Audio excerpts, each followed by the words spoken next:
Good morning. Good morning, sir. Good morning, sir.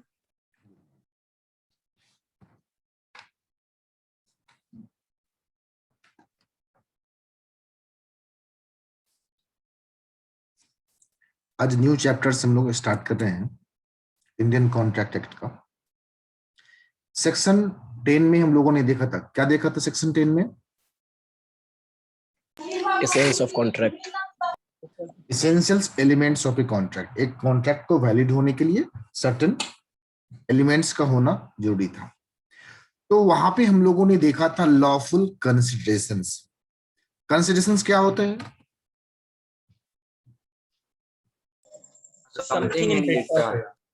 Something in return, miss promisee और promisor को कुछ मिलना चाहिए। अब यहाँ पे कंसिडरेशंस के चैप्टर्स में मुझे हम लोगों को क्या समझना है? Meaning and definitions. ऑल्दो हम लोग मीनिंग को समझ चुके हैं, इसके कुछ लीगल रूल्स होते हैं।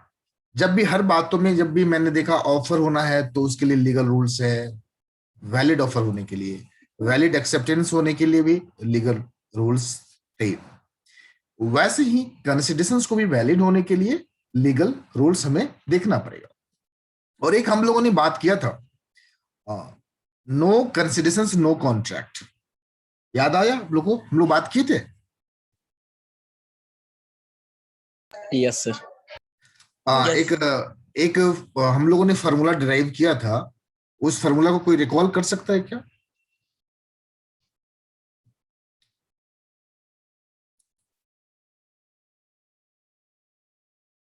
मैं कुछ हिंट्स दूं? Yes, sir. दीजिएगा। देखिए, agreement plus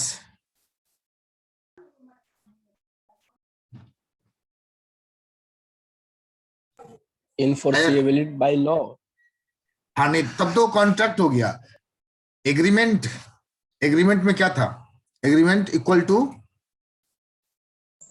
promise plus Consideration plus consideration. promise. मिस एग्रीमेंट फॉर्म होने के लिए ही कंसिडरेशंस का होना जरूरी है। और एक पॉइंट है doctrine of privity of contract. तो पहले बात हम समझेंगे प्रिविटी होता क्या है, फिर डॉक्ट्रिन ऑफ प्रिविटी प्लस उसका एक्सेप्शंस। प्रिविटी का मतलब होता है relationships. Relationships by blood relationship हो सकता है, या हम कोई एग्रीमेंट के द्वारा रिलेशनशिप क्रिएट किए हैं। अब ये doctrine of privity of contract क्या है, इसको एक एग्जांपल से आपको हम बताने का कोशिश करते हैं। सेम एग्जांपल वो कब तक जाएगा मुझे पता नहीं, अनुराग और हिमांशु वाली। अब देखिए, अनुराग ने ऑफर दिया था किसको? हिमांशु को। मैटर क्या था ऑफर का? Will you marry me? Marry me. और अब क्या हो गया, जो ऑफर एक्सेप्टेंस तो कंप्लीट हो गया ना, हमारा चैप्टर भी कंप्लीट हो गया और इन दोनों का ऑफर एक्सेप्टेंस भी कंप्लीट हो गया था, और ये दोनों ने अब शादीशुदा है, शादी कर लिया है। ठीक है। अब सवाल उठता है, अब अनुराग और हिमांशु के बीच अगर कोई बात नहीं बन रही है या मन मुटाव है, अब यहां पे राहुल गौतम को लगता है जो इन दोनों का रिलेशनशिप अच्छा नहीं है, और राहुल गौतम कोर्ट में जाके कुछ कहना चाहता है इन दोनों के रिलेशनशिप के बारे में। क्या राहुल गौतम ऐसा कर सकता है? नहीं, पता नहीं। No, sir. एक बोला, कोई बोल रहा No, पता sir. नहीं। अगर नो बोल रहे तो क्यों नो बोल रहे हैं? क्योंकि सर थर्ड पार्टी कुछ नहीं कर सकता है। एकदम सही बोला बच्चे ने। देखिए, इसीलिए कॉन्ट्रैक्ट होता है। कॉन्ट्रैक्ट का भाई पार्टी होता है। ऐसे होगा तो कोई भी कहीं भी जाके किसी के बारे में कुछ बोल देगा, कुछ कोर्ट में जाके कह देगा। तो पार्टी टू दी जो कॉन्ट्रैक्ट होता है वही एक्शन ले सकता है, जो एग्रीव्ड पार्टी है। अब एग्रीव्ड पार्टी को कोई टेंशन ही नहीं है। मियां कहे, एक कहावत है, कौन सा कहावत है? मियां बीवी राजी। हाँ, मैडम जी तो क्या करे? तो अगला लाइन क्या है? तो का करे काजी, तो का बस। करे काजी। तो अब यहाँ पे ना अनुराग को दिक्कत है, ना हिमांशु को दिक्कत है, तो राहुल गौतम को दिक्कत है, कोई फर्क नहीं पड़ता है उससे। तो doctrine of privity of contract means only party to the contract can enforce the contract, stranger to the contract को कोई राइट्स नहीं है। हाँ, लेकिन उसके कुछ एक्सेप्शंस भी हैं, उस एक्सेप्शन पे हम लोग बात करेंगे। तो अब कंसिडरेशंस क्या होता है? एक वैलिड कॉन्ट्रैक्ट होने के लिए कंसिडरेशंस का होना जरूरी होता है, पहली बात। नो कंसिडरेशंस नो कॉन्ट्रैक्ट, पहली बात। और वैलिड कॉन्ट्रैक्ट तभी होगा जब कंसिडरेशंस होगा। कंसिडरेशंस नहीं है तो प्रॉमिस इनफोर्सेबल नहीं होगा। और इसका एक लैटिन वर्ड हम लोगों ने देखा था, क्यूड प्रो क्यू, और इसका मीनिंग होता है समथिंग रिटर्न। जब भी कोई कॉन्ट्रैक्ट कर रहे हैं, एग्रीमेंट कर रहे हैं हम, तो वहां पे कंसिडरेशंस का होना जरूरी है। अब कंसिडरेशंस क्या हो सकता है? Promisor detriment to the promisee. हम लोगों ने देखा था कंसिडरेशंस में डूइंग और नॉट डूइंग भी, कुछ करना और कुछ ना करना। एक एग्जाम्पल याद कीजिए जिसमें हम लोगों ने बताया था, ऋतिक ने मुझे ऑफर किया था और मैंने कहा था मैं क्लास नहीं कंडक्ट करूंगा। अगर मैं क्लास कंडक्ट नहीं करता हूं तो मैं अपना गुडविल फॉरगिव कर रहा हूं। एक 10 इयर्स का हो सकता है या 5 इयर्स का हो सकता है, और उसके बदले में वह मुझे कुछ अमाउंट दे रहा है। दोनों में देखिए क्या फर्क है। दोनों को कंसेशन क्या मिल रहा है? ऋतिक को क्या मिल रहा है? हम मार्केट छोड़ दिए, उसकी वजह से हुआ है उस मार्केट में एंट्री कर पाएगा, और मुझे मनी मिल रहा है।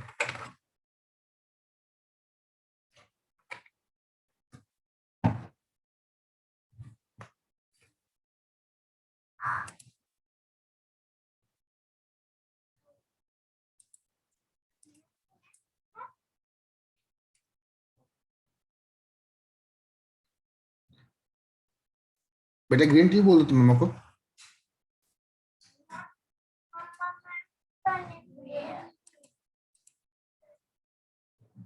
अब कंसिडरेशंस यहां पे देखिए, एक प्राइस होता है। एग्जाम में पूछता है, 5 मार्क्स का पूछ देता है कंसिडरेशन, व्हाट इज कंसिडरेशंस। तो पहली लाइन आप लिखेंगे कंसिडरेशंस इज द प्राइस या एग्रीड टू बी पेड। किसके द्वारा एग्रीड हुआ है? प्रोमिसी। प्रोमिसी को और क्या कहते हैं हम लोग? एक्सेप्टर। एक्सेप्टर। और क्या कह सकते हैं? ऑफरी। गुड। तो ऑफरी है या प्रोमिसी है या एक्सेप्टर है for the obligations of the promisor. Obvious सी बात है, अगर आप कोई ऑफर आया है उसको एक्सेप्टेंस किए तो आपका ऑब्लिगेशंस क्रिएट हुआ है। ऑब्लिगेशंस क्रिएट हुआ और राइट्स क्रिएट हुआ। तो प्रोमिसी, मान लीजिए प्रोमिसी है, अगर मोबाइल परचेज कर रहा है वो, तो उसकी ऑब्लिगेशंस क्या होगी? अमाउंट पेड करने की। पैसा देने और राइट्स क्या होगा? मोबाइल मोबाइल रिकवर करने का। ऐसे ही वाइसी वर्सा होगा ऑफरर के केस में। Offerer under obligations to deliver the mobile, yes are rights to collect the money, take the money. तो कंसिडरेशंस क्या है? प्राइस है agreed to be paid by the promisee for the obligations of the promisor. और यह बात एक case law है, Mishra versus Curie में नीचे बताया गया है। इन लाइनों को समझेंगे, थोड़ा सा ट्विस्टिंग है बट मीनिंग क्लियर होएगा। थोड़ा सा पेशेंस रखेंगे। देखिए, कंसिडरेशंस एक राइट भी होता है, सम राइट, एक इंटरेस्ट। अब राइट क्या होता है? अभी जस्ट हम लोग ऊपर वाले में बात कर रहे थे, promisee under obligations to pay the amount, और जो ऑफरर है उसके पास राइट है टू कलेक्ट द अमाउंट, तो उसको राइट मिला ना। तो कंसिडरेशंस क्या है? राइट है। एक को ऑब्लिगेशंस क्रिएट हो रहा है एंड दूसरे को राइट क्रिएट हो रहा है। तो सम राइट, इंटरेस्ट। इंटरेस्ट का मतलब समझते हैं यहां पे?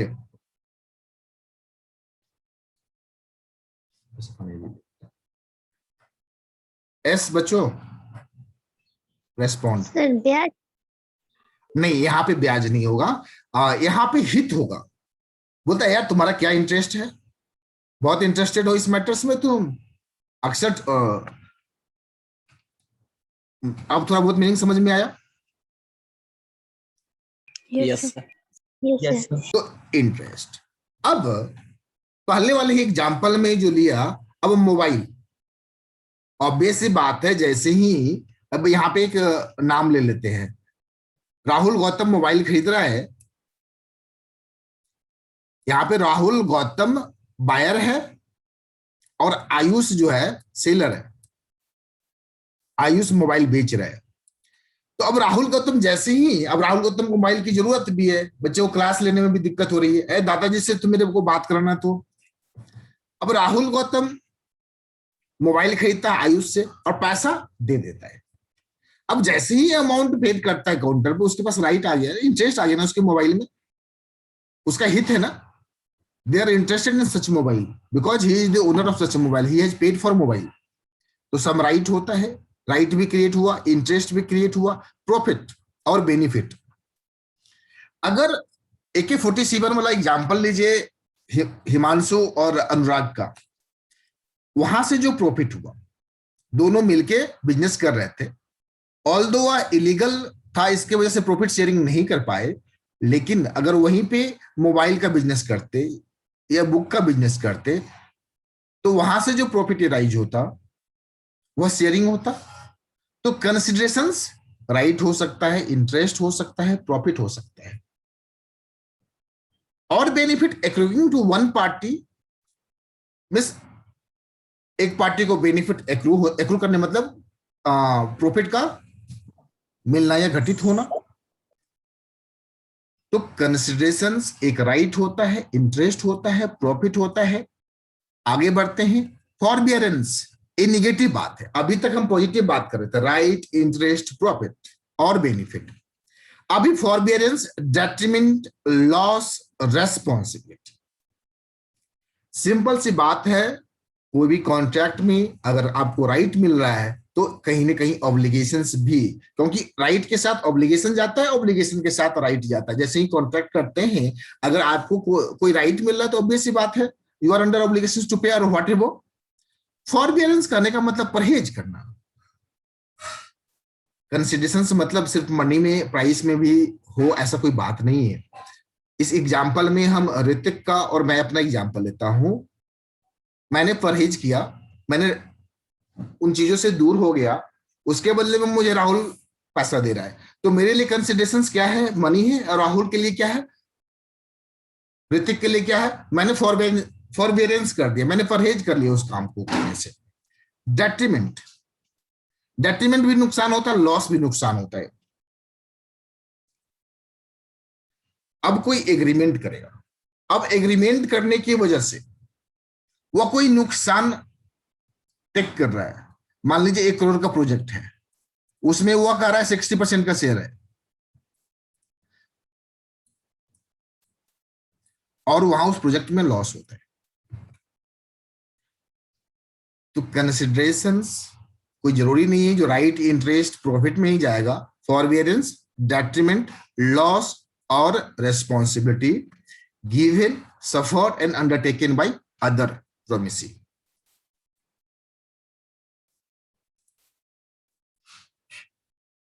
बात क्लियर हुई?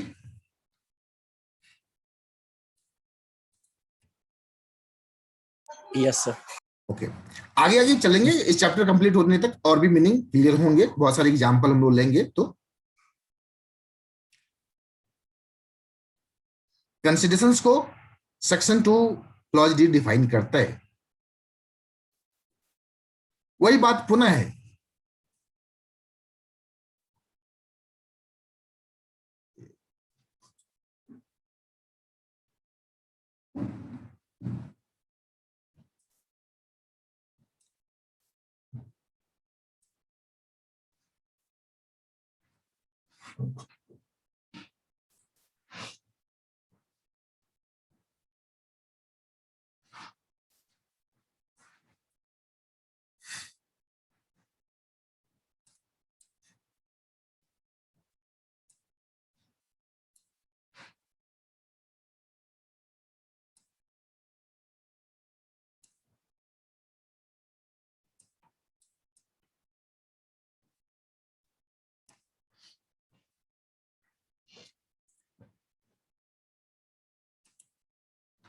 सेक्शन 2 क्लॉज डी क्या कहता है देखते हैं। बोलता है when eight the desire of promisor, desire of promisor या ऑफरर, जब प्रोमिसर की जो इच्छा है, विलिंगनेस है, जब डिजायर ऑफ द प्रोमिसर पे प्रोमिसी और एनी अदर पर्सन, समझिएगा और मैं क्वेश्चन पूछूंगा तो उसका जवाब भी मुझे देना है। बोला डिजायर ऑफ द प्रोमिसर पे जब प्रोमिसी और any other person has done, मतलब कुछ किया है, या अब्सटेन फ्रॉम डूइंग, या अपने आप को अब्सटेन किया है, अलग रखा है वैसा करने से, अब्सटेन फ्रॉम डूइंग, और डज और अब्सटेन्स फ्रॉम डूइंग, वैसा काम किया है या अपने आप को वंचित किया है। प्रोमिसेस टू डू, ये सब किसके लिए लिखा गया है सारी बातें?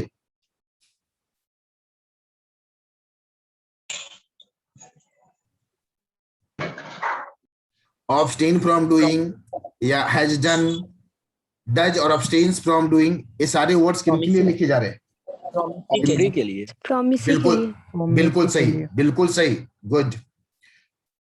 तो प्रोमिसी यहां पे जब desire willingness of the promisor की बातों को ध्यान में रखते हुए, प्रोमिसी जब या तो कुछ किया, डन किया, या abstain फ्रॉम डूइंग,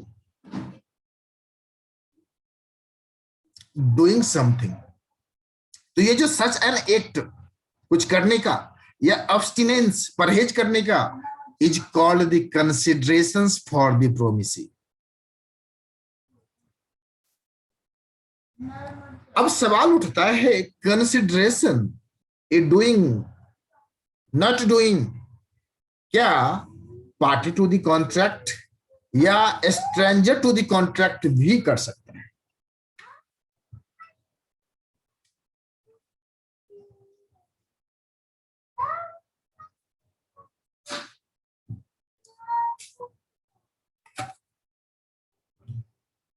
क्या कंसिडरेशंस फ्लो अदर पार्टी से कर सकता है जो not party to the contract है?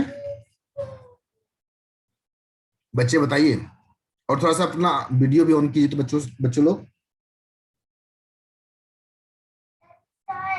बेटा पीती,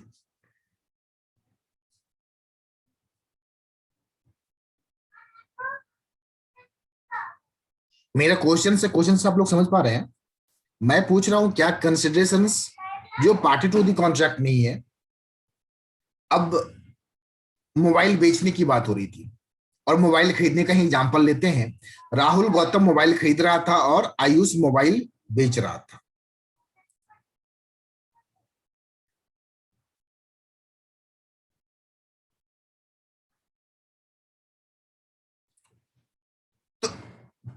तो इन केसेस में क्या मोबाइल का जो अमाउंट है कोई थर्ड पार्टी राहुल गौतम के अलावा कोई पे कर सकता है क्या? No sir. क्या कहें? No sir. ठीक है,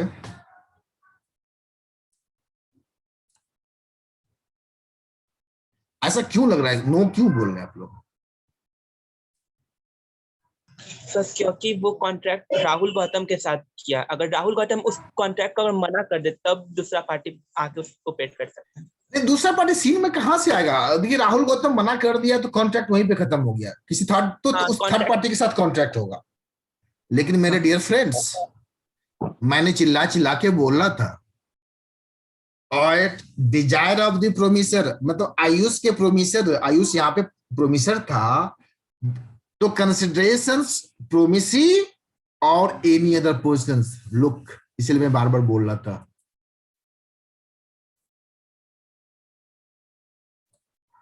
देखो any other persons definition itself is same. अब बोलेंगे सर प्रिविटी ऑफ कॉन्ट्रैक्ट, वो दूसरी बात है। प्रिविटी ऑफ कॉन्ट्रैक्ट में हमने बातें की थी सूट फाइल करने की, and here we are talking about considerations. Doctrine of privity of contract में हम लोगों ने बात किया था, क्या stranger to the party to वो क्या सूट फाइल कर सकता है? बट हियर अभी हम सूट फाइल करने की बात नहीं कर रहे हैं, हम बात कर रहे थे अब राहुल गौतम का जो अमाउंट है मोबाइल, मान लीजिए Rahul Gautam is not in the position to pay for mobile. कोई अभी एक बहुत अच्छा एग्जांपल मेरे को याद आ गया यार, सोनू सूद वाली। सोनू सूद एक बच्चे को क्लास करनी थी और बच्चे के पास मोबाइल डिवाइस नहीं था, तो उसने पे करके, तो कंसिडरेशंस फ्लो थर्ड पार्टी से हो गया ना। ऐसे बहुत सारे केसेस होते हैं, बहुत सारे मैटर्स फंसते हैं, तो considerations can flow from any party, but वो लॉफुल होना चाहिए। तो यहाँ पे definition itself is saying promisee means at the desire of the promisor, the promisee और any other persons. Any other persons में सोनू सूद भाई भी आ गया। क्लियर? Yes, sir. ओके।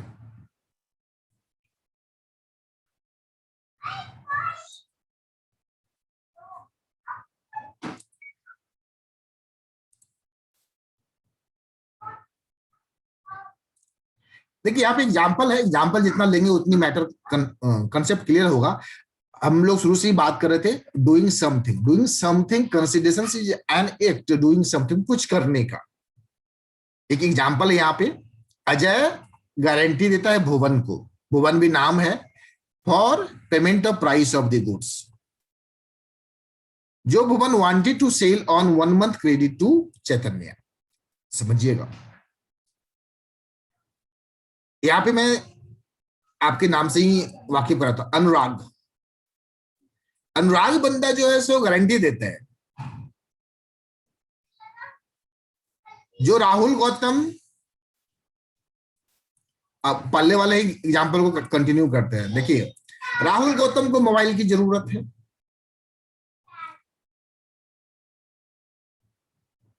एक मिनट,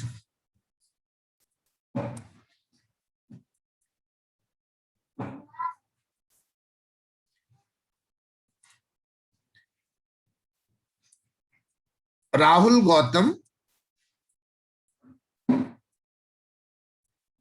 को क्लास करने के लिए मोबाइल लेना है, उसके पास पैसा नहीं है। अनुराग मित्र है और मोबाइल सेलर कौन है? हिमांशु है। अलग बात है हिमांशु आगे चल के दोनों रिलेशनशिप में आ जाता है, that is a separate case law था। अभी यहाँ पे अनुराग, भुवन नहीं, हिमांशु, हिमांशु मोबाइल बेचता है और हिमांशु ने मोबाइल बेचा है 1 month के लिए क्रेडिट पे। किससे? चैतन्य से। चैतन्य नहीं, एक मिनट, जस्ट मिनट।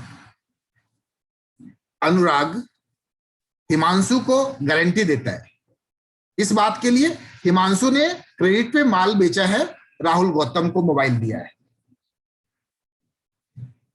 तो यहां पे क्या सीन बन रहा है?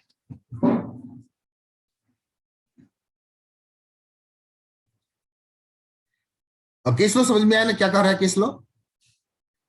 अनुराग गारंटी, गारंटी देना समझते हैं? यस सर, उसके बदला में वो पे करेगा। नहीं, गारंटी का मतलब उसके बदला में पे करेगा ऐसा नहीं होता है। असफल हो जाएगा तब, बिल्कुल असफल हो सही। जाएगा तब। तो यहाँ पे अनुराग गारंटी देता है हिमांशु को for payment of the price of the mobile, जो हिमांशु ने बेचा है 1 month क्रेडिट पे राहुल गौतम। अगर Rahul Gautam fails to pay the amount in such a conditions, Anurag will be responsible to pay. तो यहां पे सेलिंग ऑफ गुड्स किसके क्रेडिट हिमांशु के द्वारा किया गया है to Rahul Gautam, is consideration for a Anurag promise. Anurag ने जो प्रोमिस किया, क्योंकि अनुराग को यहां पे कुछ नहीं मिल रहा है, तो डूइंग बट एक गारंटी दे रहा है और उस गारंटी के बदले में उसने, तो यहां पे हिमांशु को क्या मिल रहा है कंसिडरेशंस में? अभी गारंटी मिल रहा है। दूसरा एग्जांपल है, ए कॉलेज प्रोमिसी, ए कॉलेज प्रोमिसेज स्टूडेंट्स। अब एमडीडीएम कॉलेज एमडीडीएम कॉलेज प्रोमिस करता है स्टूडेंट से, जो जो स्कोर करेगा 95% for the job in MNC. MNC का मतलब होता है, एमएनसी का मतलब समझते हैं क्या होता है? Yes sir, multinational company. Multinational multinational company. Okay,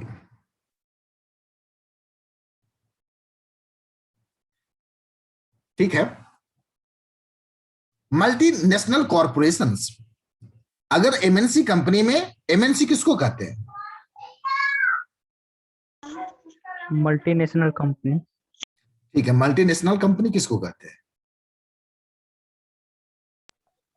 sir जो अलग अलग देश में इसका जो corporation अलग अलग established हो। देशों में जो अब्रॉड का कंपनी इंडिया में या इंडिया कंपनी अब्रॉड में जो एस्टेब्लिश हो, उसको सिंगल लाइन में कहते हैं when company is doing business in more than one country. Any company doing business in more than one country, that company is known as MNC. Hindustan Unilever India में भी business करता है, other country में भी business करता है। Amazon India में भी बिजनेस कर रहा है, यूएस में भी कर रहा है, अदर कंट्रिया में भी कर रही है। तो अपने कंट्री को छोड़ के दूसरे कंट्री में, और ऑब्वियस सी बात है, जिस कंट्री में उसका बेस है उस कंट्री से दूसरे कंट्री में भी बिजनेस कर रही है, more than one country. Simple बात, MNC means doing business in more than one country.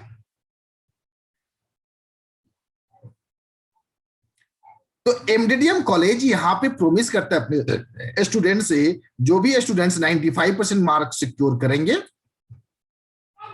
For the job in MNC, तो यहां पे considerations need not be monetary.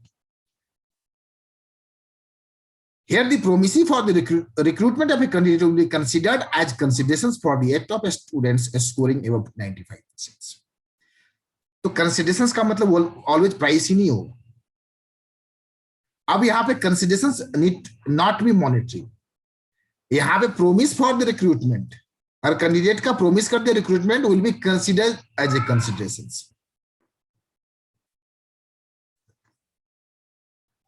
अगर स्टूडेंट सिक्योर कर लेता है 95% से अबव, तो उस केस में कॉलेज जो है सो जो भी प्रोमिस किया है अंडर ऑब्लिगेशंस टू फुलफिल। तो ये था एक्ट ऑफ डूइंग समथिंग।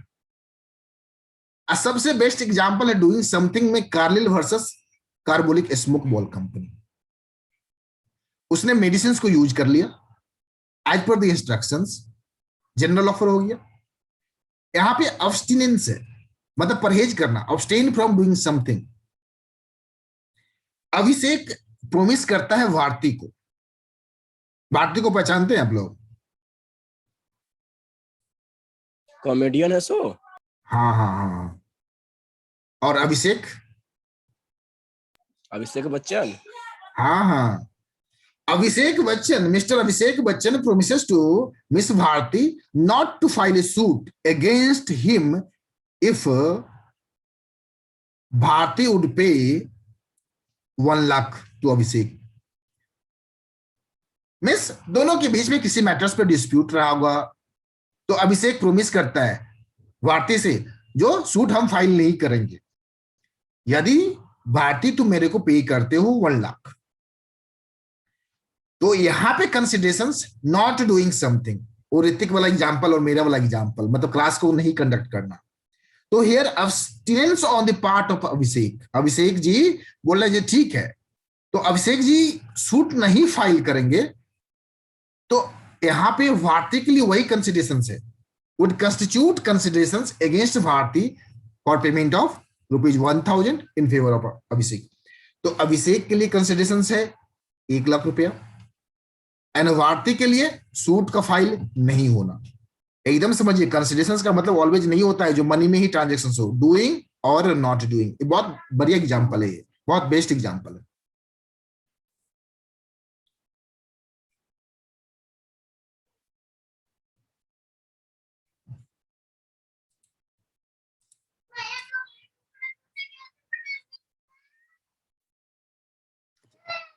जाओ बेटा, क्या हो गया तुमको? तथागत, तब कर लो। कॉल उतारो इसका।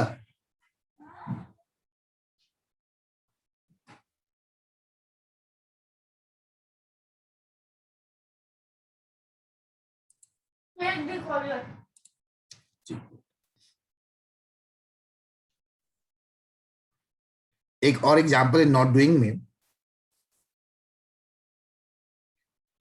एबीसी एक इलेक्ट्रिक शॉप का आइटम सेल करता है और XYZ एबीसी एक कंपनी है जिसका इलेक्ट्रिकल आइटम्स का शॉप है। एक दूसरी भी कंपनी है XYZ, वो चाहता है इलेक्ट्रिक शॉप ओपन करना नेक्स्ट टू हिज शॉप।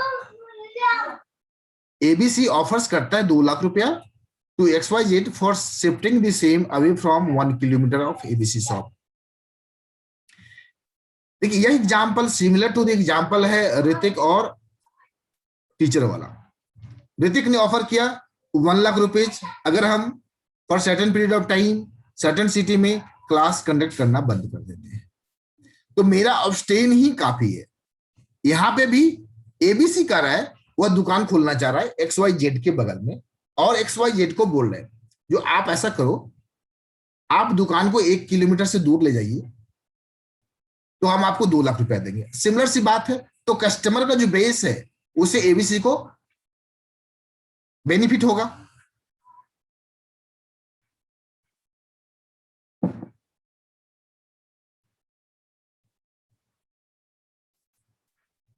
तो पहला पॉइंट क्या था कंसीडरेशन में?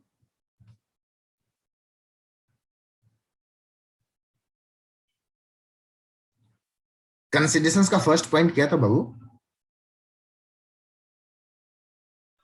act of doing something. Doing something, abstain from doing, मतलब डूइंग और abstain from doing। Abstain from. तीसरा पॉइंट जो है सो must be eight the desire of the promisor. Definition में भी बोला था कंसीडरेशंस का, बोला है ना? Yes. Yes, sir. और एक कंसीडरेशंस में मूव फ्रॉम प्रोमिसी और एनी अदर पर्सन। फिर उन्हीं बातों को देखिए, जो डेफिनेशंस है 2 लाइन का, देखिए अभी मैं बताता हूं, उन बातों से ही कितने पॉइंट्स।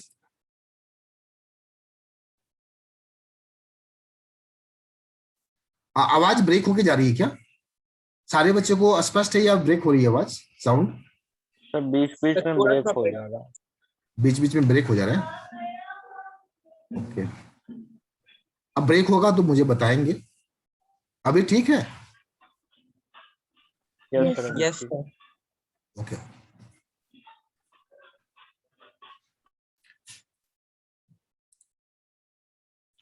देखिए ये जो डेफिनेशन है 2 से 2.5 लाइन का, यहीं से सारी बातें निकल के आ रही है। Doing something, desire of the promisor, promisee और any other person, abstain, done, abstain from doing. यहीं से देखिए, एक डूइंग समथिंग, फिर आया abstinence, abstain from doing something. अब तीसरा लाइन भी है at the desire of the promisor, और आगे बोल रहे हैं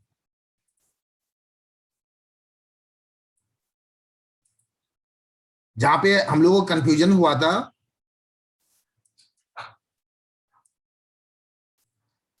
एनी अदर पर्सन्स भी होगा। कंसिडरेशंस,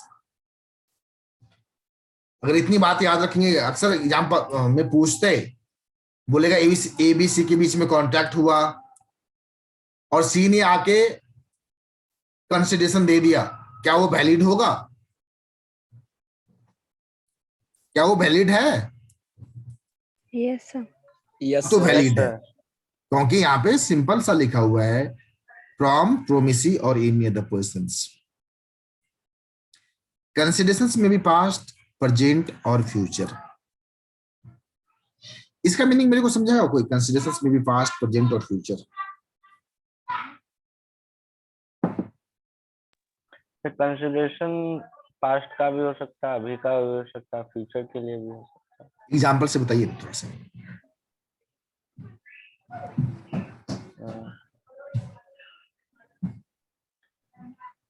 सर जैसे कोई किसी पार्टी से कॉन्ट्रैक्ट किए और उसको बोले कि तुम ये काम करो, इसके बदले में 2 दिन के बाद मैं तुम्हें से 1 लाख रुपया दूंगा, ये फ्यूचर कंसिडरेशन हो गया। नहीं, कंसिडरेशंस फ्यूचर हुआ, ओके, पास्ट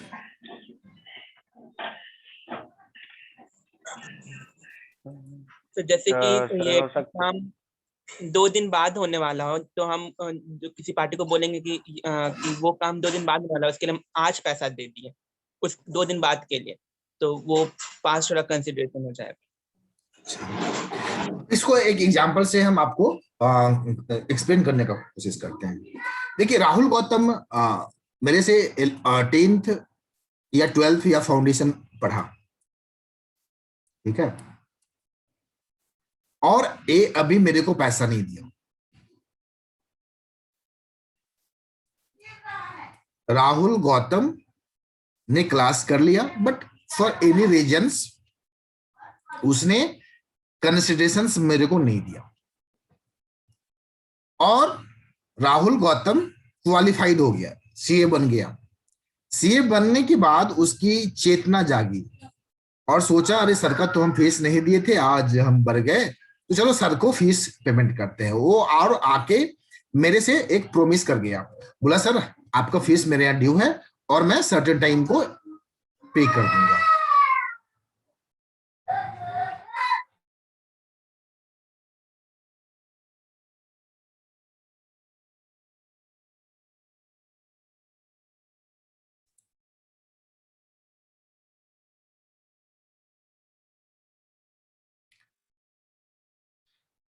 राहुल गौतम अभी 2 इयर्स और 3 इयर्स बाद आके मेरे से एक बोलता है, प्रॉमिस करता है, जो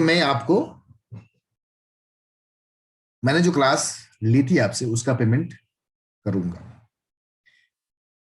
तो राहुल अभी जो प्रॉमिस कर रहा है, अभी जो कंसिडरेशन देने की बात कर रही है, उसका परफॉर्मेंस हम बहुत पहले कर चुके हैं। तो राहुल को कंसिडरेशंस बहुत पहले मिल चुका है, तो राहुल के लिए कंसिडरेशंस क्या होगा? पास्ट कंसिडरेशंस, पास्ट होगा। क्लियर? दूसरा, प्रेजेंट। हम कोई भी एग्रीमेंट अभी कर रहे हैं, अभी आप क्लास ले रहे हैं और हम क्लास दे रहे हैं, दिस इज ए प्रेजेंट। अभी अब प्रेजेंट में आपने फीस पे किया और मैं क्लास ले रहा हूं, this is present considerations for each other. And future,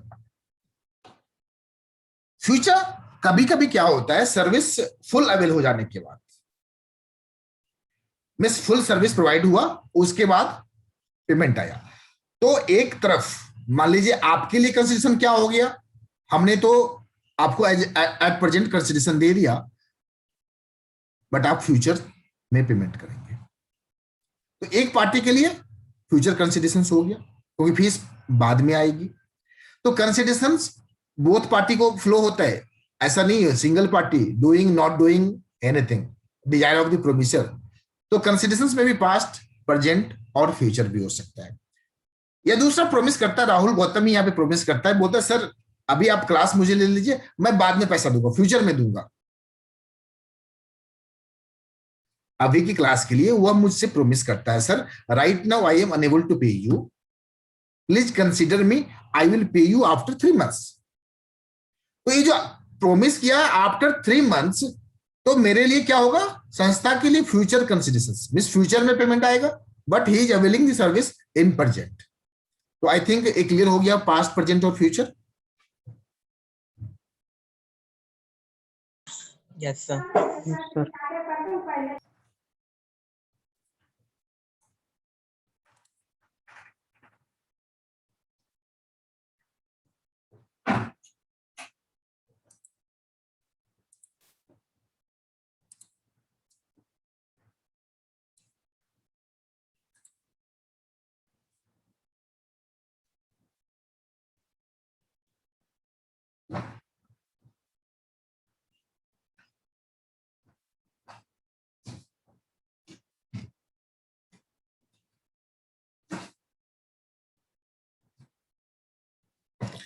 A line तो अभी हम लोग पढ़ के आए हैं, देखिए लीगल रूल्स में आ गए हैं, डेफिनेशन से ही सारी बातें क्लियर हो रही है। Considerations must move at the desire of the promisor. Obvious सी बात है, ऑफरर के डिजायर पे कंसिडरेशंस फ्लो करेगा। तो considerations must be offered by the promisee और एनी थर्ड पार्टी। अभी जस्ट लाइन पढ़ रहे थे, तो कंसिडरेशंस प्रोमिसी या थर्ड पार्टी की तरफ से आ सकता है।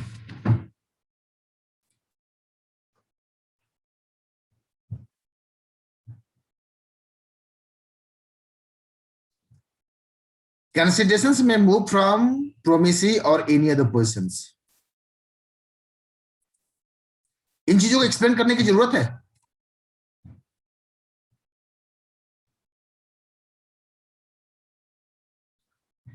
इन चीजों को एक्सप्लेन करने की जरूरत है? नो सर, पढ़ लेंगे, प्रॉब्लम होगा तो पूछ लेंगे। हाँ, एक केस लॉ है, बस इस केस लॉ को थोड़ा सा क्लियर करते हैं आपको। देखिए यहाँ पे एन ओल्ड लेडी गिफ्ट करता है of her property to her daughter. with a directions to pay a certain sum of money to maternal uncle by way of annuity। इसका मीनिंग समझे, एक ओल्ड महिला है जो अपना प्रॉपर्टी अपनी बिटिया को गिफ्ट करती है और डायरेक्शन देती है जो उसमें से एक सर्टेन सम वह अपनी मामा को देगी बाय वे ऑफ एन्युटी, मतलब साल में एक बार वो अपने मामा को भी देगी। On this day, the daughter executed a writing in favor of the brother agreeing to pay money। और उसने अपनी माता के भाईश्री से एक एग्रीमेंट भी कर लिया। अब आगे चल के the daughter didn't pay the annuity and uncle sued to recover।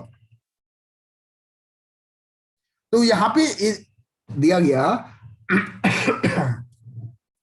तो क्या अंकल जो सूट फाइल कर रहे हैं तो कंसिडरेशंस अंकल की तरफ से फ्लो किया था? तो कोई जरूरी नहीं है, जो पार्टी टू दी जो कॉन्ट्रैक्ट है वहीं से कंसिडरेशन आवे। यहां पे ओल्ड लेडी ने कंसिडरेशन दिया था और ये सफिशिएंट कंसिडरेशन है for uncle to recover the money from daughter.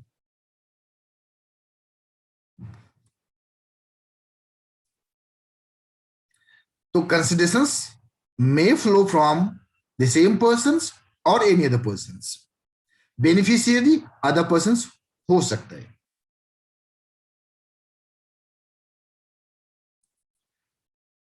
एक पॉइंट क्लियर है ना? एक एग्जांपल वाला क्लियर है ना? कोई डाउट तो इस पे नहीं होना चाहिए। चिनैया वर्सेस रमैया में ऐसा हुआ था।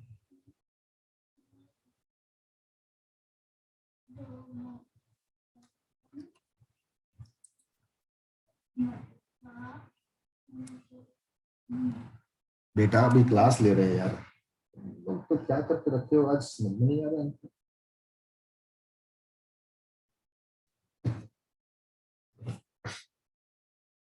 कंसिडरेशन जो होगा एग्जीक्यूटेड हो सकता है या एग्जीक्यूटरी हो सकता है। एग्जीक्यूटेड करने का मतलब ऑलरेडी अमाउंट पेड हो या पेड होना बाकी है। अब यहां पे ए पेज 5000 टू बी, तो अब यहां क्या कहा जाएगा? ए ऑलरेडी एग्जीक्यूट कर दिया, अपना पार्ट परफॉर्म कर दिया है to deliver him a certain quantity of wheat. तो बी की तरफ से परफॉर्म होना भी बाकी है, मतलब बी की तरफ से जो परफॉर्म होगा एग्जीक्यूटरी है और ए की तरफ से क्या है? एग्जीक्यूटेड है। ए ने परफॉर्म कर दिया है और बी की तरफ से परफॉर्म होना बाकी है। तो executed and executive contract. Considerations में भी पास्ट, प्रेजेंट और फ्यूचर सेम वही लाइन है। इन चीजों को हम लोगों ने डिस्कस कर लिया है।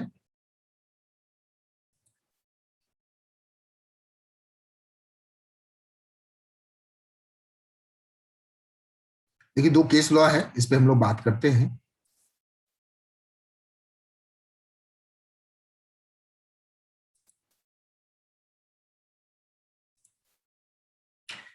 यहाँ पे ए परफॉर्म, अनुराग जो है सो कुछ सर्विस परफॉर्म करता है हिमांशु को एट हिज डिजायर, और आफ्टर ए वीक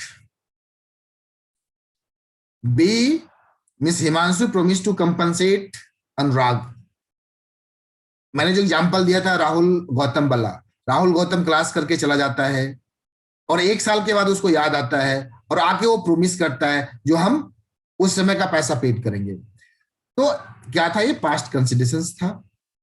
और अभी जो आके प्रोमिस किया अगर वो पे नहीं करता है, इन दैट कंडीशंस हम स्यू कर सकते हैं, या यहाँ पे अनुराग स्यू कर सकता है। दूसरा एग्जांपल है Anurag cash sale of goods. A cash sale of goods is an example of present considerations. आप किसी दुकान में जाते हैं और कोई भी चीज परचेज करते हैं, मोबाइल ही परचेज करते हैं, आप कैश देते हैं और मोबाइल लेके आते हैं, this is a present consideration. इसका एग्जांपल है प्रेजेंट। वहां पे इमीडिएटली दोनों चीज होता है, डिलीवरी ऑफ भी गुड्स होता है और आप कैश भी पेमेंट करते हैं, this is a present consideration. अब एक सवाल जो है अभी तक जिसपे हम लोग बिल्कुल साइलेंट थे, चर्चा नहीं किए थे, कंसिडरेशंस एडिक्वेट होना चाहिए। एडिक्वेट मतलब समझते हैं? पर्याप्त। ओके, पर्याप्त। तो क्या कंसिडरेशंस एडिक्वेट होना चाहिए या नहीं होना चाहिए?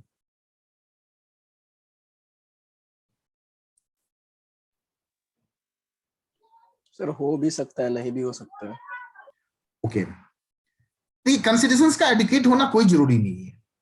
अगर मोबाइल, किसी मोबाइल की दाम है मार्केट में 10,000 में बिकती है और मान लीजिए अभी कोविड जैसे सिनेरियो है और सेल बंद है, ऑफर में सेल आया और इस मोबाइल को कंपनी ने 5,000 पे बेच दिया, या समझिए 2,000 पे बेच दिया। अब मान लीजिए कोविड का सिनेरियो खत्म हुआ तो कंपनी आके थोड़ी बोलेगी भाई हमने तो एडुकेट कंसिडरेशंस नहीं था, तो अब एग्रीमेंट हुआ ही नहीं था, अब मोबाइल भाई वापस कर दो और 2,000 रुपया तुम ले लो। ऐसा तो कंपनी नहीं बोल सकती है ना, सेलर तो नहीं बोल सकता है ना। तो कहने का यहां पे मतलब है कंसिडरेशंस का एडिक्वेट होना जरूरी नहीं है, मतलब कंसिडरेशंस का फ्लो होना चाहिए। तो considerations need not to be of any particular value,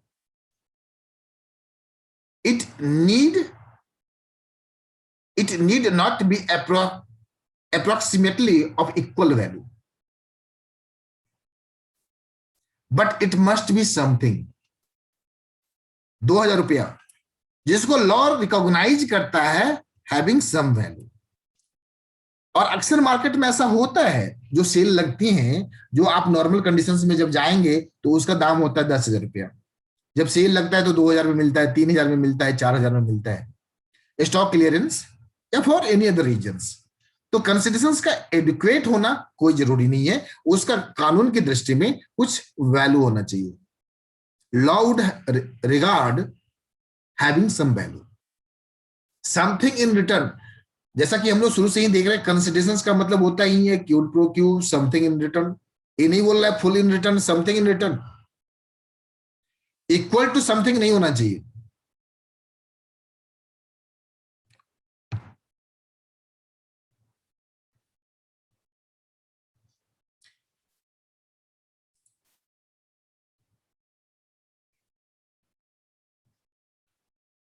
अभी आपका जो एक एग्जाम्पल है, उस एग्जाम्पल को लेके फिर बढ़ेंगे आगे हम।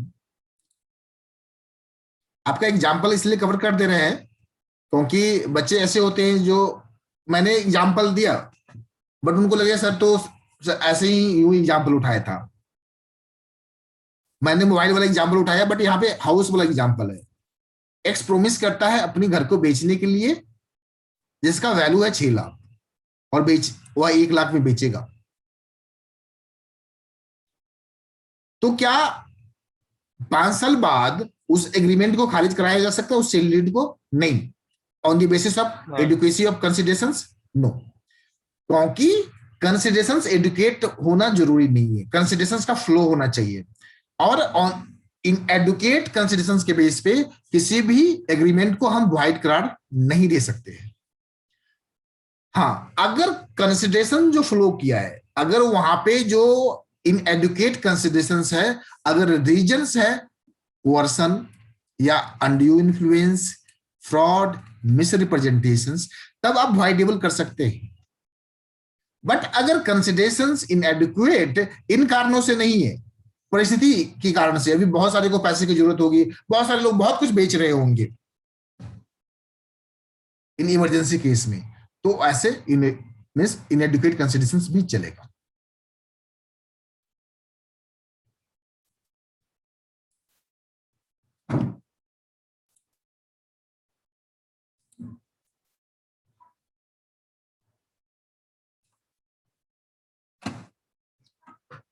इसका मीनिंग मेरे को कोई पढ़ के बताओ तो, समझाओ तो, ये लाइन क्या लिखा हुआ है?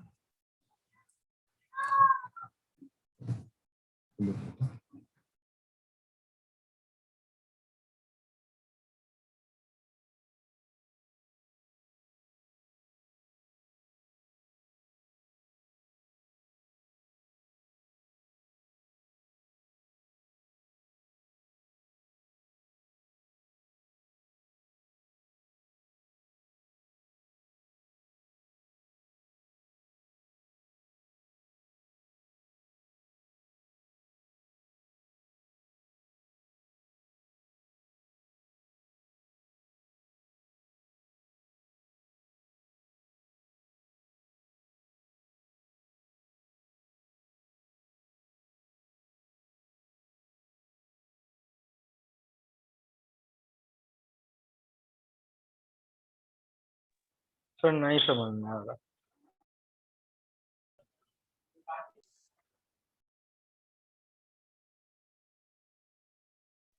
सर आपका आवाज नहीं आ रहा है। Considerations, performance of what one is legally bound to perform. अभी हम लोग बोले थे, बात कर रहे थे मीन्स कंसिडरेशंस में क्या होता है, डूइंग एक्ट और अब्सटेन फ्रॉम डूइंग। लेकिन यहां पे एक बात बोल रहे हैं, अगर anyone is legally bound to perform, तो वहां पे क्या कंसिडरेशंस का फ्लो होना जरूरी है? किसी आप सरकारी विभाग के ऑफिस में जाते हैं and the officer sitting there are under obligations. आप किसी सरकारी अस्पताल में जाते हैं और आपकी ट्रीटमेंट होती है, तो क्या आपको अलग से पैसे देने की जरूरत है? अगर सरकारी व्यवस्था है, फ्री ऑफ कॉस्ट वहां पे प्रोवाइड हो रहा है तो? No sir. नहीं सर। तो यही कर रहा है, performance of what to one is legally bound to perform. तो बहुत सारी ऐसी सेवाएं हैं जो कानूनन आपको मिलना है। दूसरा चीज, विटनेस। मैंने क्लास में भी बात किया था विटनेस के बारे में।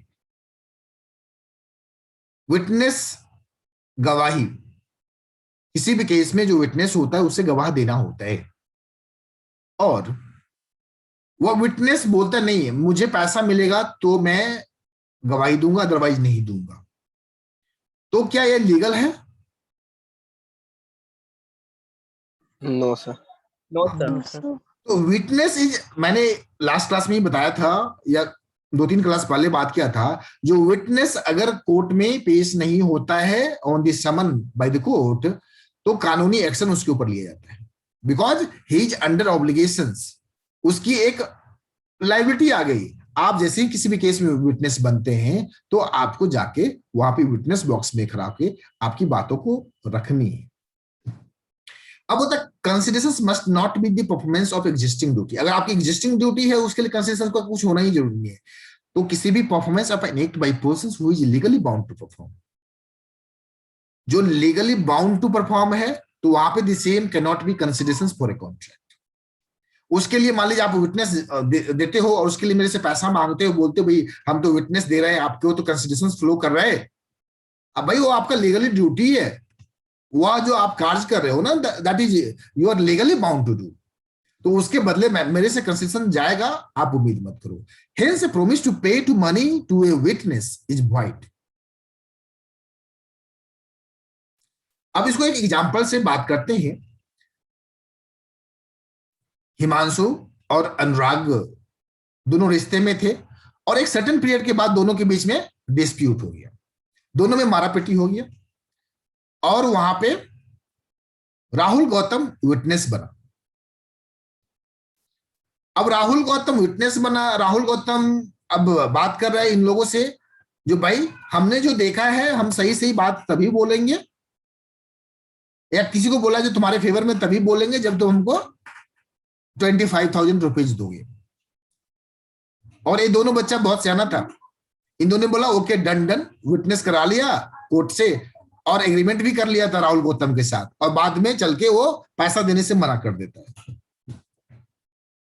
तो राहुल गौतम कोर्ट के पास जाता है, बोलता है milord this is an agreement, witness के बदले मुझे पैसा देने की बात हुई थी और आज ये जो है मेरे को इनकार कर रहा है। तो बोलता है कोर्ट बच्चा तुम्हारा लीगली बाउंड था तुम करने का, यह जो तुम्हारा कॉन्ट्रैक्ट है वैलिड नहीं है, because you are under legal obligations to perform. Clear? Yes, sir.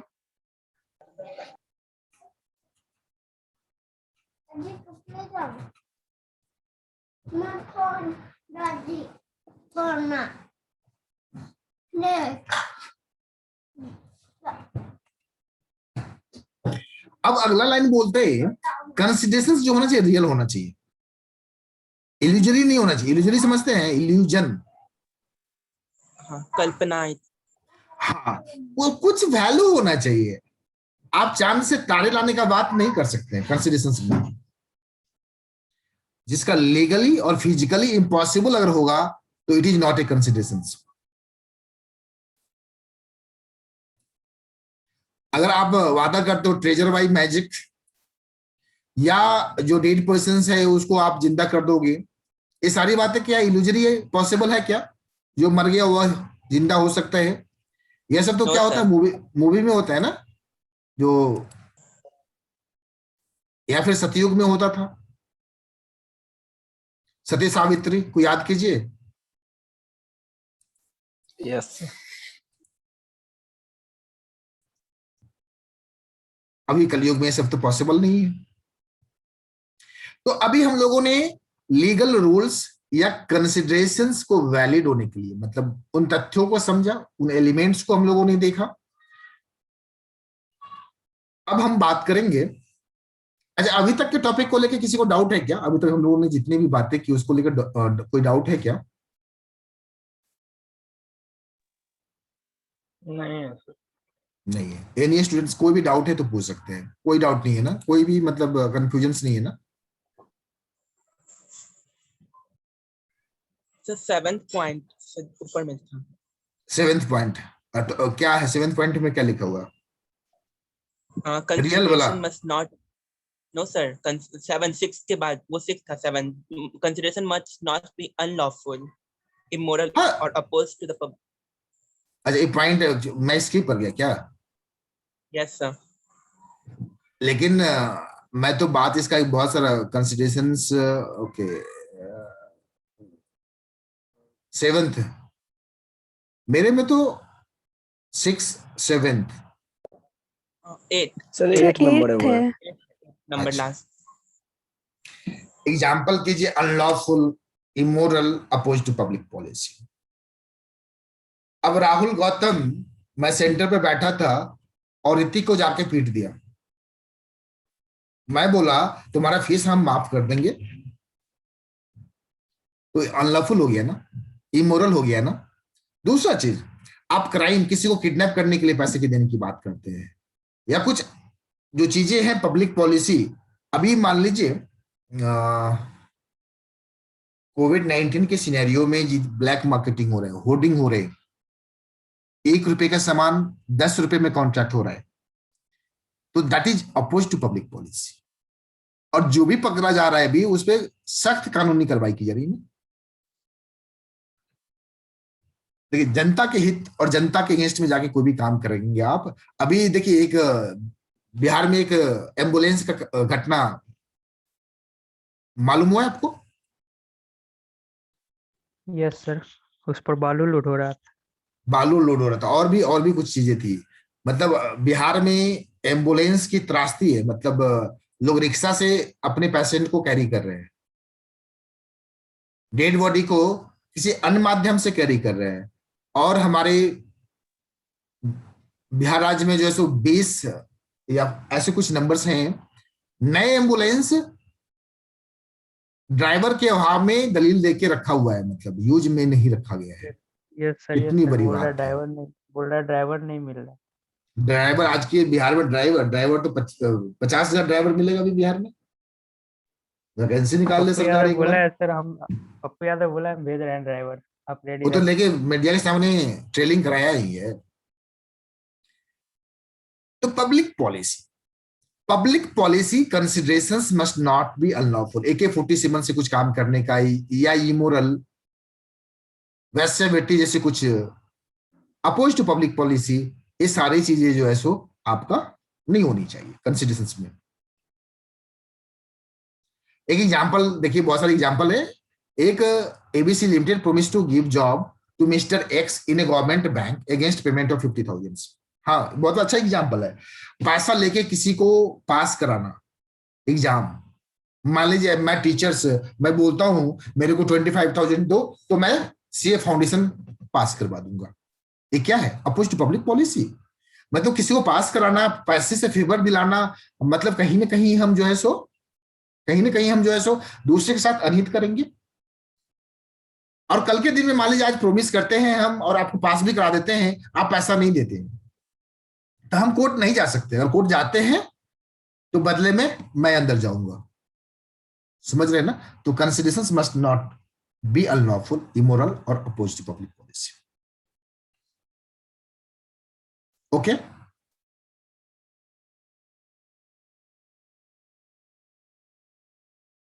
Clear? Sir, हाँ,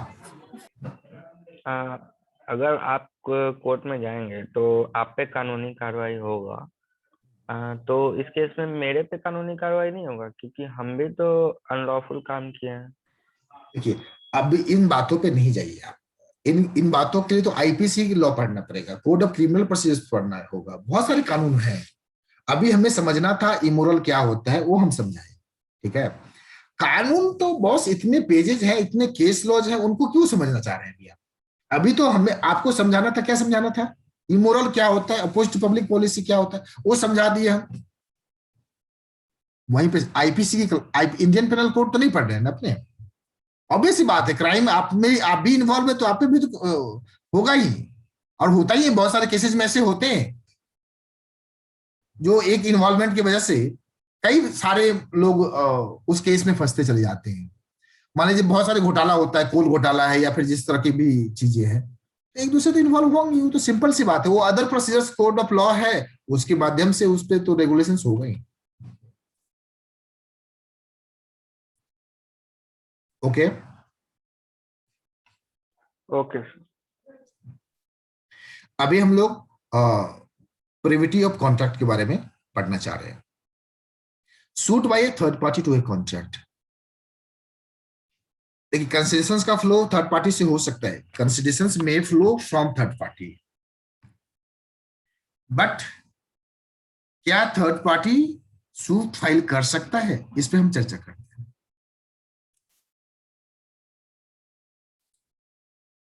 यहां पे कर है कंसिडरेशंस फॉर एन एग्रीमेंट में proceed from A third party, but third party cannot sue on contract. Only a person who is party to a contract can sue. ये line को याद रखना है। कंसिडरेशंस थर्ड पार्टी से proceed कर सकता है, थर्ड पार्टी सू फाइल नहीं कर सकता है। ओनली जो पार्टी कॉन्ट्रैक्ट का है वही कर सकता है। Stranger to a contract, stranger to a considerations is valid and is different from stranger to a contract. तो दो चीजें हैं, स्ट्रेंजर टू कंसिडरेशंस और स्ट्रेंजर टू कॉन्ट्रैक्ट। इसका एक्सेप्शन है, ये जो कंसेप्ट है party to the contract, stranger भी सूट फाइल कर सकता है। कब? Doctrine of privity of contract का मतलब ही होता है स्ट्रेंजर टू ए कॉन्ट्रैक्ट क्या है, कैन नॉट स्यू, मतलब वह मुकदमा किसी और पे नहीं कर सकता है। लेकिन कुछ केस हैं, in case of trust. Trust समझते हैं क्या होता है? भरोसा, विश्वास। बहुत सारे स्कूल हैं या संस्था है, एनजीओ वगैरह, वह ट्रस्ट सिस्टम से चलता है। आप जिस पे भरोसा करते हैं,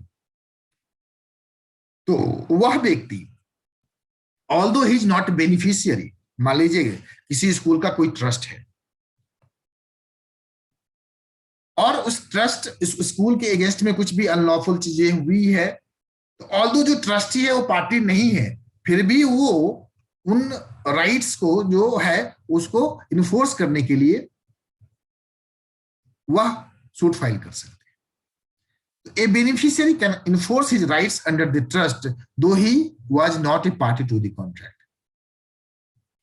तो ऑलवेज ट्रस्ट के अंदर में जो ट्रस्टी होते हैं वो पार्टी टू द कॉन्ट्रैक्ट नहीं होते, बट बेनिफिशियरी होता है और वह सेटलर एंड ट्रस्टी के मैटर को आगे कर सकता है। In case of family settlement,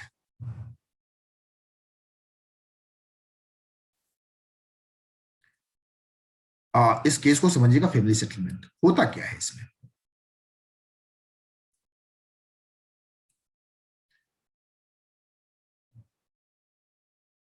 जब भी परिवार का विभाजन होता है, एक एग्जाम्पल से ही लेते हैं। देखिए, अनुराग और हिमांशु का केस है। आगे चल के इनके 3 बच्चे हुए। एक बच्चा दिल्ली में रहता है, दूसरा बच्चा मुंबई में रहता है और तीसरा बच्चा हमें यूएस में रहता है। सब 19-20 साल के बाद जो प्रॉपर्टी है उसको सेटलमेंट किया और तीनों भाइयों ने को आपस में बांट दिया गया, 1/3 1/3 1/3। अब आगे चल के क्या होता है, मान लीजिए ये जो पार्टी है यूएस वाला जो लड़का था, दैट जिस टाइम में सेटलमेंट हो रहा था वो नहीं आया। वह जो सेटलमेंट हो रहा था दैट टाइम हुआ इज नॉट प्रेजेंट। तो इस केस में कहा जाएगा ऑल्दो उस कॉन्ट्रैक्ट का वो पार्टी नहीं था, बट फैमिली सेटलमेंट का मैटर है, तो इन चीजों को इन्फोर्स कराया जा सकता है। If the terms of settlement are reduced into writing, और वहां पे the members of a family who originally had not been party to the settlement may enforce the agreement. Example वही लिया, 2 brothers ex-husband wife and later denied, तो आप actions ले सकते हो। चीजें समझ में आ रहा है ना? तो ट्रस्ट वाली केसेस थी और फैमिली सेटलमेंट था। इस केस में स्ट्रेंजर जो भी होता है ना, कॉन्ट्रैक्ट का पार्ट नहीं है, फिर भी हुआ। In case of certain marriage contract, देखिए मैरिज कॉन्ट्रैक्ट या एग्रीमेंट जो होता है, उस केस में उसके पेरेंट्स, ब्राइड या ब्राइड ग्रूम के जो पेरेंट्स होते हैं वह कॉन्ट्रैक्ट या अरेंजमेंट करते हैं, और जो लड़का या लड़कियां होती है वह पार्टी टू द एग्रीमेंट नहीं होता है,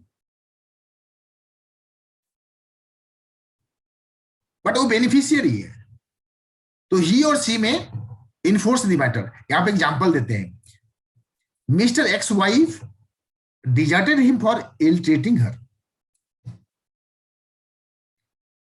mister X wife deserted him for ill treating her. X का वाइफ एक्स को डिजर्ट कर दिया इल ट्रीटमेंट की वजह से, और मिस्टर एक्स प्रोमिस करता है his wife father mister Puri that he will treat her properly और else pay her monthly allowances, but she was again ill treated by her husband. तो अब हुआ she has all right to sue mister X against the contract made between Mr. X and Mr. Puri, even though she was a stranger to a contract, because she is beneficiary, or ultimately this contract was made for her, and so she has right to file a suit against her husband. तो यहां पे party to the contract नहीं है, फिर भी trust का matter था, family settlement का मैटर, पहला ट्रस्ट, दूसरा फैमिली सेटलमेंट, तीसरा मैरिज कॉन्ट्रैक्ट के अंदर में कोई डिस्प्यूट है उसके लेके जो सेटलमेंट हो रहा है, पेरेंट्स के बीच में सेटलमेंट हो रहा है, तो जो बेनिफिशियरी है वह इन्फोर्स करा सकता है। Assignment of contract, assignment of contract को सुनेंगे।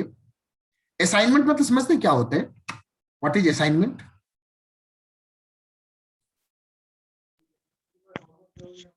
ड्यूटी ड्यूटी या प्रोजेक्ट।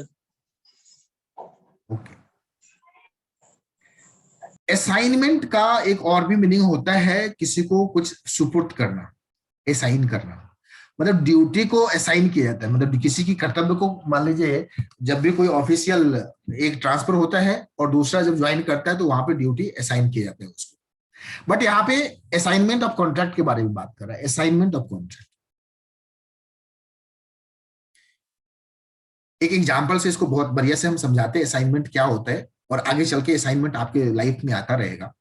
नहीं आपका असाइनमेंट प्रोजेक्ट वाला असाइनमेंट है जो कॉलेज में दिया जाता है असाइनमेंट, ये समथिंग कुछ अलग असाइनमेंट है। प्रोजेक्ट वाला भी जो असाइनमेंट होता है एक ऑब्लिगेशन ही होता है, आपको उसको तैयार करना पड़ता है। इसमें यहाँ पे एग्जाम्पल लेते हैं। देखिए राहुल गौतम क्वालिफाई कर गया, अब शादी करने के लिए वह तैयार हो गया, अब वो उसको घर बनाना है, पैसे की जरूरत है, तो बैंक के पास जाता है और बैंक को कहता है जो मुझे कुछ रुपया चाहिए। तो बैंक कहता है भाई तुम्हें सिक्योरिटी देना पड़ेगा, तुम्हारे पास क्या है? तो राहुल गौतम कहता है LIC पॉलिसी है 10 लाख का। तो देखिए LIC पॉलिसी जो होता है आप किसी को ट्रांसफर नहीं कर सकते, वह आपका है, हित का है और आपका ही रहेगा, आपको ही बेनिफिट मिलेगा। लेकिन एक प्रोविजन है असाइनमेंट का, उस असाइनमेंट के केस में क्या होता है, बैंक को आप असाइन कर सकते हैं बेनिफिट, एक डॉक्यूमेंट साइन होगा। अगर किसी कारणवश अगर Rahul Gautam is not in the position to pay such amount, तो बैंक उस LIC पॉलिसी को सेल करके रिकवर कर सकता है। तो when the benefit under the contract has been assigned, the assignee can enforce the contract, but such assignment should not involve any personal skill. वहां पे पर्सनल स्किल का नहीं होना चाहिए।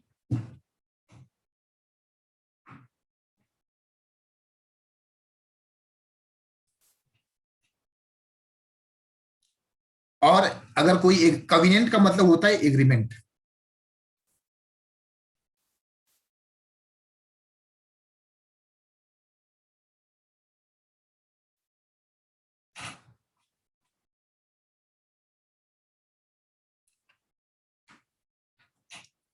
ये 2-3 पॉइंट है, करा दे या छोड़ दे भी।